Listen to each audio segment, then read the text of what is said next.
Düt, düt, düt, düt, düt, düt.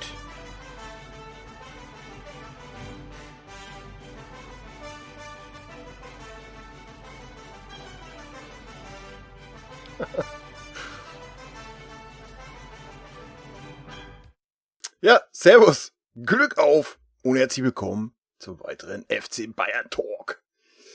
Ja, Leute, deutscher Meister, wo? Safe?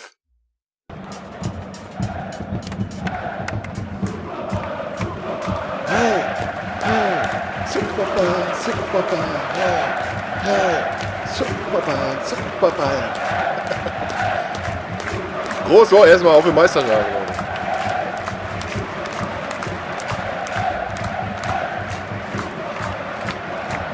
Ja!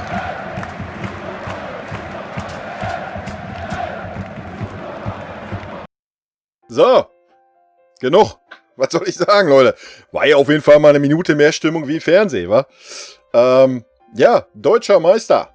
2020, die 8. Meisterschaft in Folge.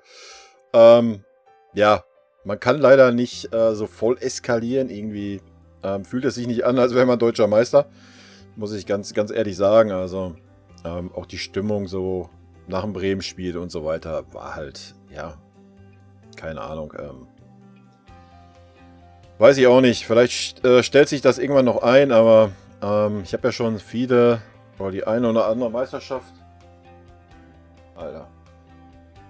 Das nicht spiegelt. Die eine oder andere Meisterschaft schon miterleben dürfen, mitfeiern dürfen. Das war jetzt auf jeden Fall mit Abstand so die Meisterschaft, wo am wenigsten Emotionen waren. Generell, ja, muss man ehrlicherweise auch sagen, nach 8 Meisterschaften, ja, können wahrscheinlich viele von anderen Clubs nicht nachvollziehen. Ja, aber irgendwie fehlt der Kick dann so. Und jetzt noch mit dieser Corona-Meisterschaft, weiß ich auch nicht. Ja, ich wurde erstmal meiner These widerlegt, ja. Ich habe ja zur Hinrunde gesagt, dass wir kein Meister werden. Dass natürlich dann der Flick das so rausreißt und die Mannschaft wieder so zusammenschweißt und ja, wir dann so gespielt haben, wie wir gespielt haben. Natürlich super. Ja, ich freue mich natürlich, dass ich mich geirrt habe. Ich hätte es nach der Hinrunde nicht gedacht. Allein auch, weil Leipzig so konstant war, aber die sind ja richtig eingebrochen in der Rückrunde. Ja, genauso wie Dortmund. Da müssen wir nichts groß zu sagen, denke ich, wenn man den Mainzern da im Abstiegskampf noch 3 Punkte schenkt. Nichts anderes war das, da müssen wir uns auch nichts vormachen, aber darum soll es hier gar nicht gehen. Ja, heute 3-1 gegen Freiburg. Davor das 1-0 in Bremen, womit wir Deutscher Meister geworden sind. Ich muss sagen, ich freue mich aufs Pokalfinale. Das ist ein Spiel, da kommen wenigstens ein bisschen Emotionen auf. Da kann man dann auch feiern, wenn man gewinnen sollte. Das ist halt immer noch was anderes wie so eine Meisterschaft da, die du jetzt irgendwie, ja, weiß ich nicht, so komplett ohne Emotionen irgendwie gewonnen hast. Klar ist es der ehrlichste Titel und so weiter, können wir stolz drauf sein, gar keine Frage, bin ich auch. Aber es ist halt irgendwie so ein bisschen komisch, so ohne wirkliche Party nach dem Spiel, ohne, ja, keine Ahnung. Es wird ja wahrscheinlich auch nichts auf dem Rathausbalkon in München geben oder sowas. Aber gut, da müssen wir alle durch. So ist das in Corona-Zeiten, ne? Deswegen freue ich mich ein bisschen aufs Pokalfinale. Und hoffe, dass es auch da irgendwie eine enge Kiste wird. Natürlich mit einem guten Ausgang für uns. Dass mal wieder ein bisschen Emotionen kommen, Leute. Also ich meine, ich kann euch hier mal nochmal in Erinnerung rufen. Jetzt ein Tor und der FC Bayern ist Meister. Geht dieser Ball jetzt, dieser Freistoß nicht ins Tor. Gratulieren wir Schalke 04. Schalke.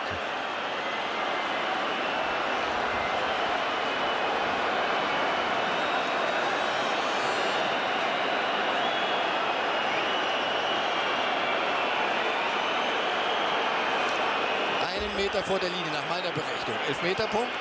Der Ball ist so etwa 10, 19 Meter. Ja, 10 Meter entfernt. So, also. Elfenberg und Anderson. Anderson, Tor! Tor! FC Bayern ist Meister! Ich fasse es nicht. Alle auf dem Platz. Ottmar Hitzfeld jetzt auch auf dem Platz. Das gibt es nicht. Das gibt es nicht. Ich habe so etwas noch nicht erlebt. Leute, ich geb's auf. Ich geb's Leute, auf. ich geb's auf. Leider der Marcel Reif, den ich absolut nicht leiden kann, aber Leute, das war auf jeden Fall von der Emotion her die geilste Meisterschaft, die ich miterlebt habe. Definitiv, Alter, da hat kein Mensch mehr dran geglaubt und mega einfach, mega. Ich jetzt noch Gänsehaut. War mega dabei gewesen zu sein, ist halt kein Vergleich zu den letzten Jahren auch, ja, wenn du irgendwie zwischen 3 und 10 Spieltage vorher gefühlt irgendwie deutscher Meister wirst, ist das alles so meh. Ja, na klar, freut man sich und sowas, alles gut. Aber ist ja kein Vergleich zu so einer Meisterschaft, oder dazu, wenn wir mal die Champions League gewinnen sollten.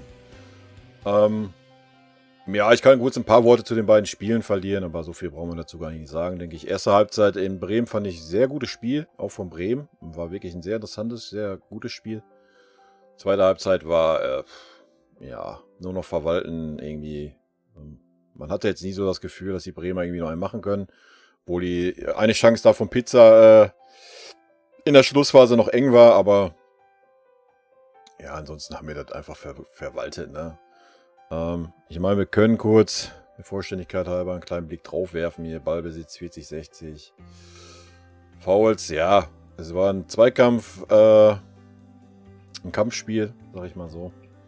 Leichter Wert plus für uns. Schüsse 6-13, Schüsse aufs Tor 1-3, da seht ihr schon, Flanken 12-18. Also erste Halbzeit fand ich sehr gut, hat mir sehr gut gefallen. Auf einzelne Spieler möchte ich jetzt gar nicht eingehen, habe ich eh nicht mehr im Kopf, das wäre dann den Leuten auch nicht fair.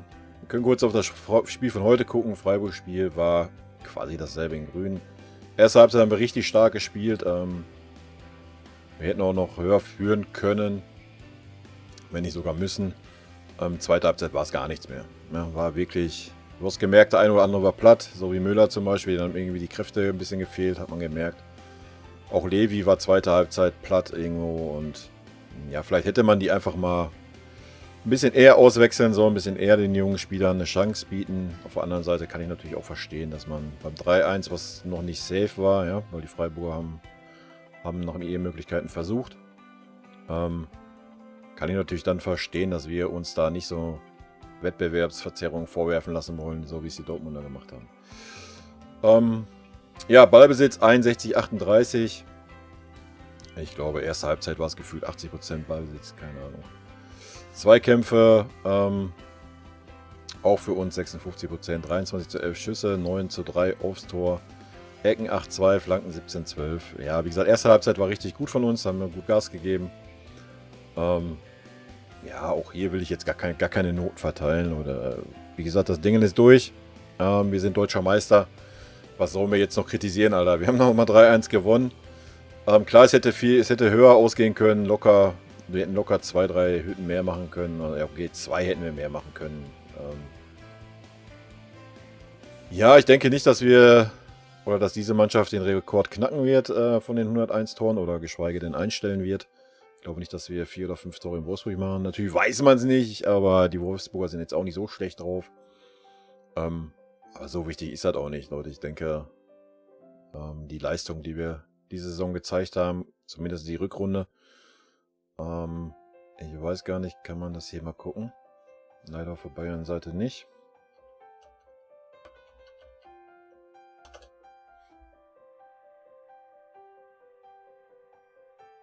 Aber hier.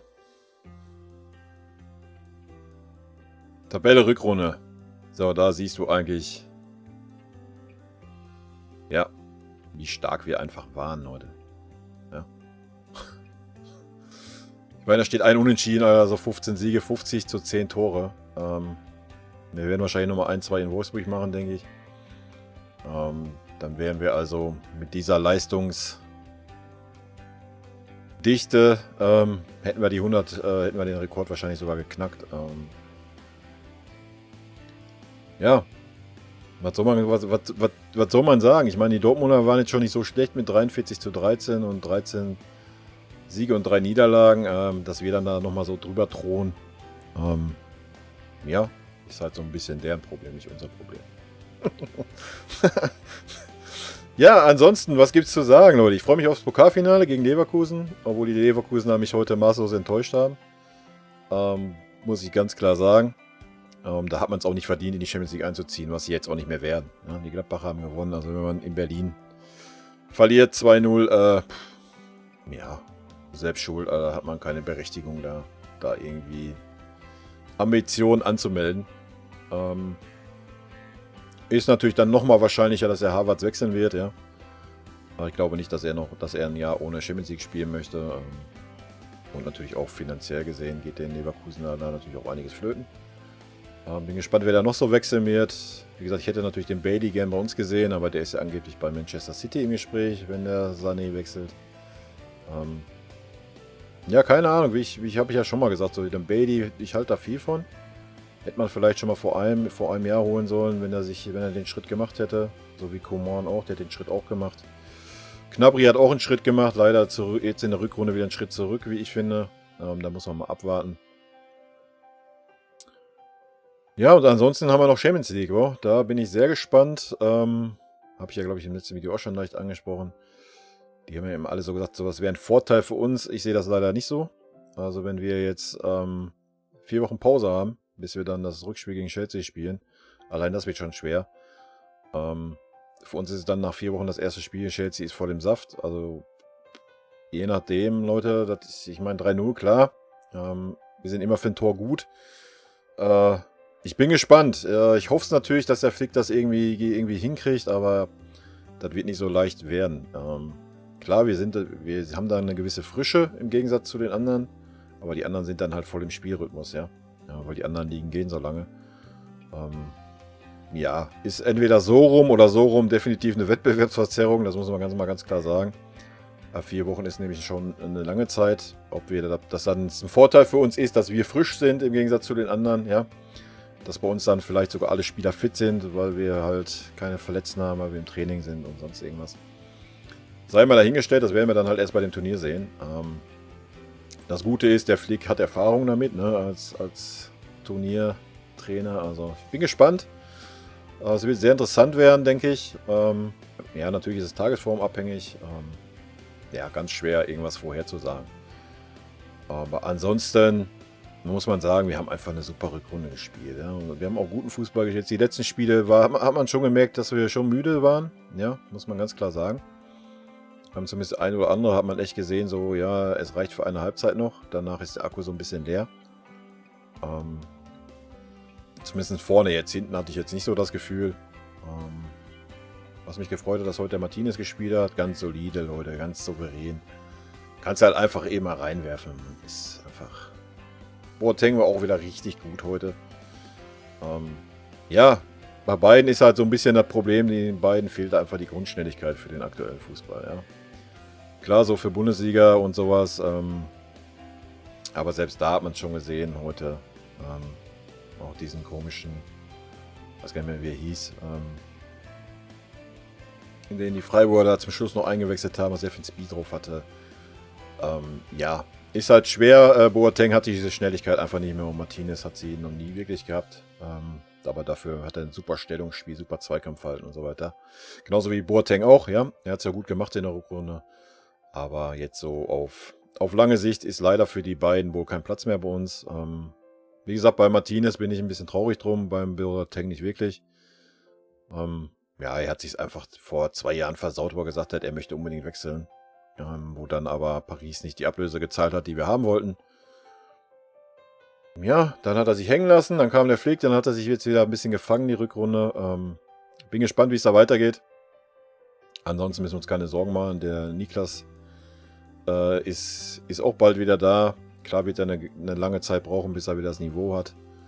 Keine Frage, aber ansonsten hinten zumindest für national mache ich mir relativ wenig Sorgen. Wenn man so das Spiel gegen Dortmund, auch gegen Leverkusen und so gesehen hat, die ja schon eine starke Offensive haben. Wenn wir dann ein bisschen defensiver spielen, ein bisschen kompakter spielen, haben wir da auch keine Probleme gehabt. Von daher mache ich mir da relativ wenig Sorgen. Ja, ansonsten, ich bin gespannt, wer geht, wer kommt. Ich hoffe, dass wir mit Thiago verlängern. Ich hoffe natürlich auch, dass wir mit dem Alaba verlängern, obwohl ich da ein bisschen Zweifel habe. Und je nachdem, wie das so mit dem Boateng wird, sag ich mal, ob da irgendeiner Interesse dran hat, weil wenn du das Gehalt einsparst, kannst du natürlich mit dem Alaba verlängern. Ich denke mal, beim Alaba wird es hauptsächlich ums Finanzielle gehen. Und wie es mit dem Hernandez weitergeht. Hernandez war heute solide in meinen Augen. Abgesehen von seinem Zweikampf, da wieder in der 80. Minute, wo er geschrien hat, als wäre er abgestochen worden, weil er leicht touchiert wurde. Bin ich ganz ehrlich, kann ich mir nicht ziehen, Leute. Kann ich mir nicht ziehen, das Verhalten. Ich meine, die sehen die Leute ja bei uns auch. Ich habe es ja im letzten Video schon angesprochen. Alter. Da musste man doch mal mit dem Jungen reden und ihm mal sagen, Alter, lass das Schauspielen sein, ey. Also, sonst war es heute echt solide von ihm. Er war aber heute auch nicht wirklich viel gefordert, muss man natürlich fairerweise auch sagen. Aber sonst war es okay. Er war mal vorne, es war wirklich okay in meinen Augen. Aber wieder da dieses Schauspiel, ich weiß nicht, 80. rum, wann es war da. Leute, ey. Nee, kein Verständnis für und passt auch nicht zu unserem Verein. Bin ich ganz ehrlich, Alter. Das wäre so in den 90er hätte er damit nach Schalke oder Dortmund gehen können, jetzt mit dem Andi Möller zusammen Schwalben üben können oder sowas, aber ja, hat bei uns nichts zu suchen, Alter. Deswegen, also mich hat er nicht überzeugt und wenn ich dann jetzt so gelesen habe, weil wir das Talent von Paris angeblich verpflichten und Paris will sich dann rächen und will einen Hernandez kaufen. Ja, Leute, gönnt euch. Alter, da tut er, glaube ich, den FC Bayern gefallen, weil ich glaube nicht, dass irgendein Club da bereit ist, da irgendwie groß mehr wie 30 oder 40 Mille zu zahlen. Ja. Das kann sonst echt nur irgendwie so ein Scheich sein, der sich irgendwas in den Kopf setzt, ja. Ob jetzt bei Newcastle oder sonst wo. Jeder seriöse Club wird da nicht irgendwie auf die Idee kommen, da irgendwie mehr als 40 Millionen für einen Hernandez hinzulegen, Alter. Ja, ich will mir wünschen, dass er dass er sein Schauspiel sein lässt und dass er sich vielleicht noch fängt. Man hat heute so ein bisschen gesehen, was er drauf haben kann, wenn er Lust hat, obwohl er hinten auch schon wieder echt schwach war, muss ich sagen. Also 2, 3 Aktionen. Ich meine, er war nicht viel gefordert, aber ja, bei 2, 3 Aktionen sah er schon echt schlecht aus. Also, ich weiß ja nicht. Ja, keine Ahnung. Aber das Thema hatte ich auch schon im letzten Video. Will mich jetzt auch gar nicht verquatschen hier, Leute. Ich werde vielleicht wenn die Saison durch ist, wenn Pokal durch ist, so, wenn wir so die Flaute haben zwischen Pokalfinale und Champions League, vielleicht mache ich da nochmal so ein Video mit einem kleinen Rückblick oder sowas. Ja, ich muss mich da auch mal schlau machen, wie weit man irgendwie irgendwelche Torszenen und so weiter verwenden darf. Da habe ich auch keine Ahnung, wahrscheinlich eher nicht, aber ich guck mal. Und ansonsten, wir hören uns nächste Woche nochmal zum Bayern-Talk. Wir hören uns nochmal im Bayern-Talk nach dem Pokalfinale. Und dann halt zur Champions League, ja. Ja. Dann ist die Saison auch schon gelaufen. Naja, gut, Leute. Ich hoffe, ihr feiert vielleicht gut die Meisterschaft. Ansonsten warten wir mal das Pokalfinale ab. Dann kann man vielleicht ein bisschen mehr feiern, wenn da ein bisschen mehr Emotionen drin ist. Wenn das natürlich schon noch nach 15 Minuten 2-0 steht und kurz vor der Halbzeit machst du das 3-0, dass das dann auch schon wieder durch ist. Ja. Ist dann auch so semi-egal. Ich wünsche mir ein spannendes Spiel. Vielleicht mit einer Entscheidung so in den letzten 10 Minuten oder sowas. Einfach mal, dass man mal wieder ein bisschen Emotionen hat und ja, ganz ehrlich, diese Corona-Spiele nerven mich richtig ab. Mir fehlt einfach die Stimmung im Stadion und ich denke mal, jedem richtigen Fußballfan wird es ähnlich gehen. Ja, mal gucken, vielleicht, wie gesagt, mache ich so ein Fazit, ansonsten mache ich vielleicht auch so ein Bundesliga-Fazit. Wir müssen mal schauen, was ich noch so in Zukunft machen werde, so in die Richtung Fußball-Talk, Bayern-Talk. In diesem Sinne, Leute, ich bedanke mich bei allen, die bisher hier zugeguckt haben, die Saison über. Ja. Und rot-weiße Grüße gehen raus. Wir hören uns nächste Woche wieder. Bleibt gesund, feiert schön. In diesem Sinne, ciao.